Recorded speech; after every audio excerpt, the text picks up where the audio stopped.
journée dans ma vie de coiffeuse indépendante en salon, je t'emmène avec moi. Et je te retrouve un dimanche après-midi avec mon chéri au salon parce qu'on se fait les cheveux. Enfin quand je dis on, c'est plutôt moi qui fais nos cheveux. Et comme c'est super long et que c'est compliqué de trouver un créneau où on est tous les deux dispo, et bah évidemment c'est le dimanche. Et pour une fois j'avais aussi envie d'un petit changement. Ça fait maintenant 2 ans que je rêve d'avoir les cheveux roses, sauf que je ne peux pas me faire un balayage toute seule. Donc j'ai décidé de faire un underlight en attendant de pouvoir me payer un balayage. Et pour Loïc, comme d'hab, on essaye d'être le plus bon possible. Et là, vous allez voir la réalité d'être coiffeuse, la tête dans le bac, à essayer de se rincer soi-même sa déco, c'est une galère. Du coup, j'ai fait appel à Loïc, mais c'était pas beaucoup mieux parce qu'il n'est pas coiffeur et que je ne sais pas lâcher prise, donc j'étais tout le temps en train de lui donner des indications.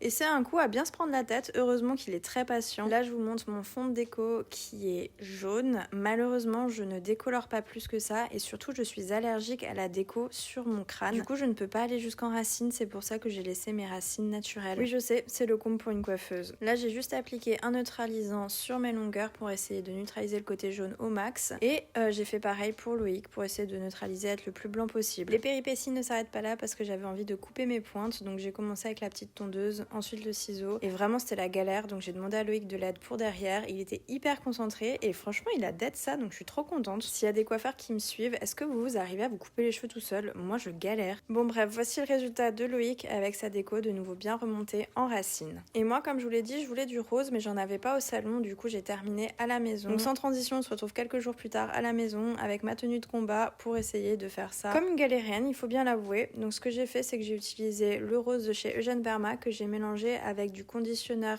Redken parce que j'avais pas envie qu'il soit trop flashy et que je n'ai pas trouvé de rose pâle, tout simplement. Je l'ai laissé poser 20 minutes et j'ai rincé. Après, ce qu'il faut savoir, c'est que comme il est dilué avec du soin, il tient beaucoup moins longtemps, mais ça me dérange pas de le refaire régulièrement. L'avantage avec le rose, c'est que le fond d'éclaircissement a pas besoin d'être trop clair, donc j'ai pas eu besoin de plus décolorer, vu que de toute façon mon cheveu ne décolore pas plus, c'est pas bien grave. Je me suis séché les cheveux et sans transition, je vous retrouve au salon pour vous montrer le résultat parce que j'ai oublié de le filmer à la maison. N'hésite pas à me donner ton avis dans les commentaires, en tout cas moi j'adore parce que c'est discret, que ça se fond super bien dans les cheveux. Et si cette vidéo où je t'embarque avec moi un dimanche t'a plu, n'hésite pas à me le dire dans les commentaires, à liker et à t'abonner pour me soutenir. Merci!